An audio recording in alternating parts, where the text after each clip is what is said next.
আজকে ঠিক বেলা 10টা থেকে 10:30টার মধ্যে তিনি হজরত শাহজালাল আন্তর্জাতিক বিমানবন্দরে এসে পৌঁছানোর কথা রয়েছে এবং তাকে অভ্যর্থনা জানাতে আজকে কিন্তু রাজধানীর সড়কে নেতাকর্মীদের উপচে পড়া ভিড় আমরা লক্ষ্য করেছি। এয়ারপোর্ট থেকে কাকলী হয়ে পুরো সড়কের একটি পাশ জুড়ে যারা বিএনপি নেতাকর্মী আছেন তারা কিন্তু উপস্থিত হয়েছেন এবং তারা এখানে বিভিন্ন স্লোগানে মুখর করে তুলছেন।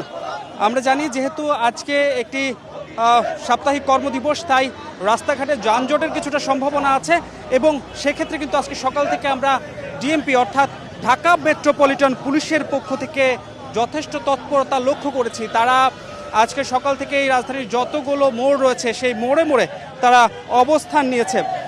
আমি একটু জানিয়ে রাখি, আজকে কিন্তু বিএনপির পক্ষ থেকে যাতে কোনো ধরনের রাস্তাঘাটে যানজট না হয় সে উদ্দেশ্যে বেশ কিছু উদ্যোগ গ্রহণ করা হয়েছে। তারা কিন্তু নেতাকর্মীদের যে দাঁড়ানোর স্থান, সেই দাঁড়ানোর স্থানও নির্ধারিত করে দিয়েছে।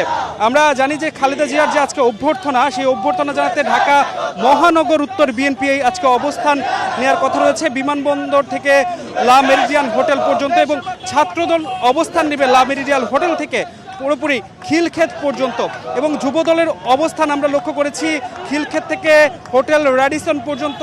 যুবদলের যারা আছেন তারা কিন্তু এই মুহূর্তে এখানে অবস্থান নিয়েছেন এবং অবস্থান নিয়ে এখানে স্লোগানে চারিদিক মুখর করে তুলছেন। এরপর ঠিক স্বেচ্ছাসেবক দল আর্মি স্টেডিয়াম থেকে বনানী কবরস্থান পর্যন্ত আছেন। এছাড়াও কৃষক দল অবস্থান করছেন কিন্তু বনানী কবরস্থান থেকে কাকলী মোড় পর্যন্ত। শ্রমিক দল আছেন কাকলী মোড় থেকে বনানীর শেরাটন পর্যন্ত। এছাড়াও বিভিন্ন যারা অঙ্গ সংগঠন আছেন যেমন ওলামা দল, তাঁতি দল, জাসাস, মৎস্যজীবী দল ছাড়া সবাই কিন্তু মোটামুটি শেরাটন হোটেল থেকে বনানী কাঁচা বাজার পর্যন্ত অবস্থান নিয়েছেন।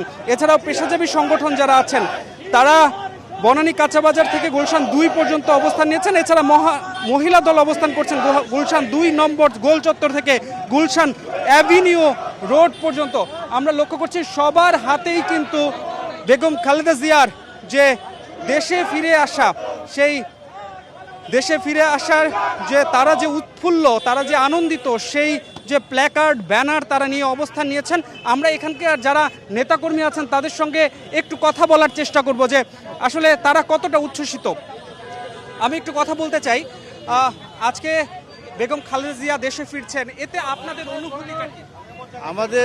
আমরা অনেক আনন্দিত যে ম্যাডাম দীর্ঘদিন লন্ডনে অবস্থান করছেন, আজকে ওনার নিজ দেশে উনি আসবেন। এতে আমরা সমগ্র বাংলাদেশ বিএনপি যা অঙ্গ সংগঠন মূল দল যারাই আছি তারা সবাই আনন্দিত এবং তার দীর্ঘ হায়াত কামনা করি, যাতে ওনাকে আল্লাহ দীর্ঘজীবী করেন এবং এই দেশের হাল ধরতে পারেন এবং দেশের মানুষকে উজ্জীবিত করে এবং উনি দেশকে সুন্দরভাবে পরিচালনা করতে পারেন। এই জন্য ওনার সুস্বাস্থ্য কামনা করি। দেশনেত্রী বেগম খালেদা জিয়া আপসহীন দেশনেত্রী, গণতন্ত্রের জন্য আজীবন লড়াই করে গেছেন। উনি একদম জীবনের শেষ প্রান্তে এসে অসুস্থতায়, স্বৈরাচারের নির্যাতনে নিপীড়নে উনি অসুস্থ হয়ে পড়েছিলেন। সেই অসুস্থতা থেকে আল্লাহ তাআলা রাব্বুল আলামিন তাকে সুস্থ করেছেন। উনি দেশে আসছেন। আমাদের বিশ্বাস উনি দেশে আসার মধ্য দিয়ে বাংলাদেশের আগামী দিনে গণতন্ত্র প্রতিষ্ঠিত হবে এবং নির্বাচন ত্বরান্বিত হবে। এই আশা দেশবাসী প্রত্যাশা করছি। আমরা সেই আনন্দে আমরা উচ্ছ্বসিত। আমরা আশা করব ওনার আগমনের মধ্য দিয়ে বাংলাদেশের মানুষের ভোটের অধিকার প্রতিষ্ঠিত হবে এবং দ্রুততম সময়ের মধ্যে একটা নির্বাচন দিয়ে এই সরকার, নির্বাচিত সরকারের হাতে ক্ষমতা তুলে দেবেন। এটাই আমাদের প্রত্যাশা, এটাই জাতীয় হিসেবে আমরা আশা করি। আমাদের প্রত্যাশা আমাদের গণতন্ত্রের মা আমাদের মাঝে ফিরে আসাতে আমরা অত্যধিক আনন্দিত এবং অনুপ্রাণিত। তার আজকের এই আগমন গণতন্ত্র প্রতিষ্ঠা পাবে, মানুষ ভোটের অধিকার ফিরে পাবে এবং উনি 90 সালে যেমন সুস্থভাবে দেশ পরিচালনা করেছেন, পুনরায় আবার প্রধানমন্ত্রী হয়ে আবার দেশকে নেতৃত্ব দেবেন এই প্রত্যাশা করি। পাশাপাশি তিনি আজকে আমাদের যে এই জনস্রোত প্রমাণ করে যে তার প্রতি কতটুকু আস্থাশীল। কিন্তু দুঃখের বিষয়, পরিতাপের বিষয়, বিগত সময় আমাদের এই নেত্রীকে ফ্যাসিবাদী সরকার মৃত্যুর দিকে ত্বরান্বিত করেছিলেন। বন্ধুগণ, অত্যাধিক ভারাক্রান্ত মন নিয়ে বলতে হয়, এই নেত্রীর জন্য আমরা জীবন দিতে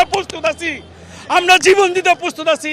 আমরা নেত্রীকে আমরা সারা জীবন তাকে আমরা মায়ের মতো দেখব, এবং উনি এই দেশের জন্য, গণতন্ত্রের জন্য, ভোটের অধিকারের জন্য এবং রাষ্ট্রকে আধুনিক করার জন্য এবং উন্নয়নশীল রাষ্ট্রে পরিণত করার জন্য মুখ্য ভূমিকা পালন করবে।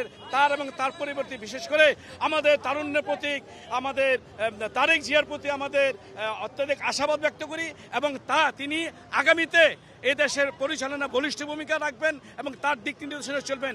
ইতিমধ্যে আপনারা লক্ষ্য করেছেন যে উনি যে 31 দফা বাস্তবায়নের জন্য বলেছেন, প্রত্যেকটা জিনিস ওখানে স্বচ্ছতা জবাব দিয়ে দিতেছে এবং থ্যাংক ইউ, আপনাকে অসংখ্য ধন্যবাদ।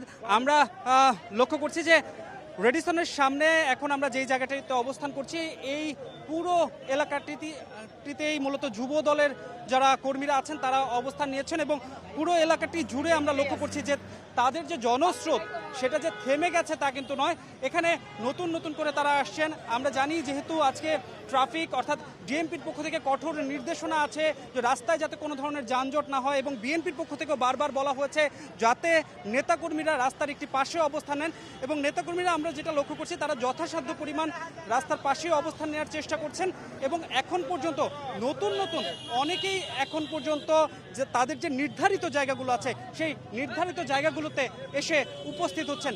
আমি যদি একদম সবশেষ কথাটি বলতে চাই, এখানকার সর্বশেষ পরিস্থিতি হচ্ছে পুরোপুরি এয়ারপোর্ট থেকে কাকলি মোড় পর্যন্ত যতদূর চোখ যায় এখন কিন্তু রাস্তার এক পাশ জুড়ে, অর্থাৎ যেদিক দিয়ে অর্থাৎ এয়ারপোর্ট থেকে মহাখালীগামী যেই সড়কটি রয়েছে তার ঠিক বাম পাশ জুড়ে যতদূর চোখ যায় ততদূর পর্যন্ত কিন্তু মানুষের যে সারিবদ্ধ দাঁড়িয়ে থাকা সেটা লক্ষ্য করতে পারছি, এবং তারা স্লোগান দিচ্ছেন এবং তারা বলছেন যে এবার বেগম খালেদা জিয়া যেভাবে দেশে ফিরছেন এটা সত্যিকার অর্থেই একটি উদাহরণ হয়ে থাকবে, এবং এর মাধ্যমে বাংলাদেশের গণতন্ত্র আবারও পুনরুদ্ধার করা হবে।